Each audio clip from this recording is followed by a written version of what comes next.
Halo guys, jumpa lagi dengan Oji yang kali ini bakal bahas isu-isu yang lagi menarik dan isu-isu yang lagi panas banget di sosial media atau belakangan ini sering muncul, yaitu akhir drama minyak goreng. Fenomena kenaikan harga minyak goreng sempat menjadi permasalahan dan menarik perhatian seluruh masyarakat. Bagaimana tidak? Kita tahu mulai dari kelangkaan stok, cari kemana-mana susah, terus muncul stok tapi harga selangit sampai akhirnya kembali berangsur-angsur normal seperti saat ini. Kebijakan pembatasan harga terendah, operasi pasar, subsidi harga, hingga penangkapan oknum pejabat publik dan kebijakan pembatasan ekspor bahan baku minyak CPO sebelum akhirnya kemarin dicabut kembali merupakan bagian upaya yang telah dilakukan pemerintah dan menyelesaikan permasalahan ini. Bukan tanpa alasan, isu minyak goreng sempat berkembang terus hingga dimanfaatkan kelompok tertentu untuk sengaja menyudutkan maupun memancing kegaduhan.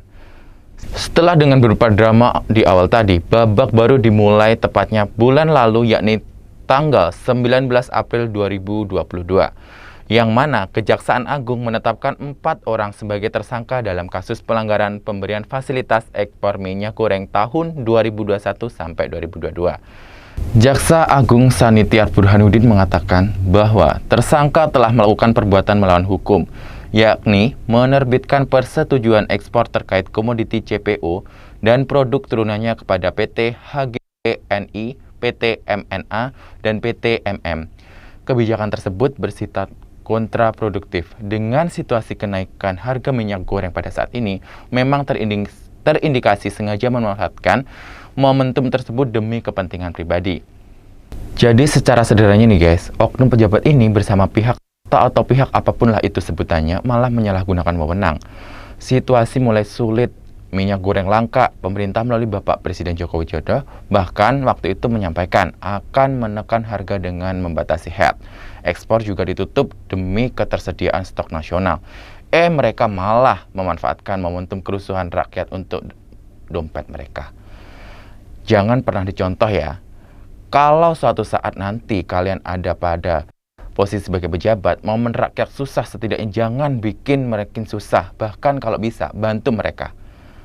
Dan parahnya lagi nih guys, kasus korupsi dan penyalahgunaan wewenang oknum pejabat tadi malah dikaitkan dengan isu-isu tentang penundaan pemilu tahun 2024. Muncul pernyataan dari salah satu tokoh nih, tak usahlah sebut namanya. Intinya, tokoh sesat ini sudah ngawur bahwasanya dia balik kasus dengan korupsi pemberian izin ekspor minyak sawit atau CPO terdapat bentuk urun dana untuk membiayai wacana penundaan pemilu 2024.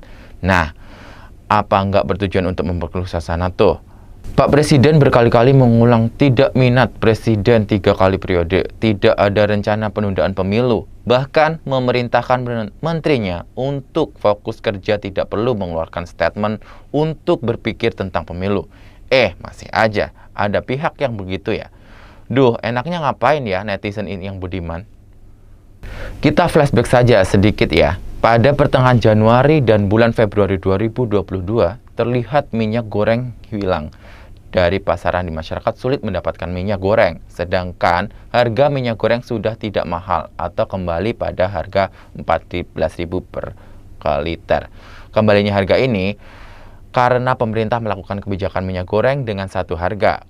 Keluarlah peraturan Menteri Perdagangan yang memuat minyak goreng kemasan sederhana dan premium dipatok dengan harga 14.000 per liter. Kebijakan harga minyak goreng satu harga itu berlaku mulai pada 19 Januari 2022. Pemerintah menggunakan sistem insentif untuk menutup selisih harga. Sumber dana insentif ini diperoleh dari penguatan ekspor sawit yang dikelola Badan Pengelolaan Dana Perkebunan Kelapa Sawit.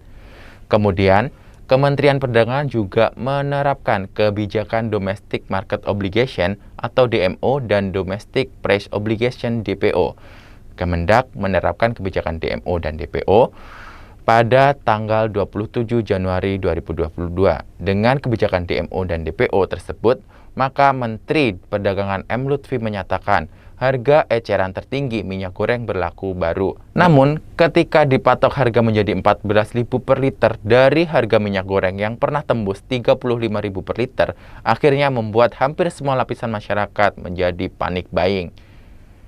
Mendak M. Lutfi menegaskan bahwa tidak akan menyerah melawan mafia minyak goreng maupun komoditas pangan lainnya. Ketika head minyak goreng dicabut dan kembali kepada harga pasar minyak goreng kembali muncul dan kini minyak goreng tidak langka. Nah, terbuktikan minyak goreng tidak langka akan tetapi harga minyak goreng yang mahal.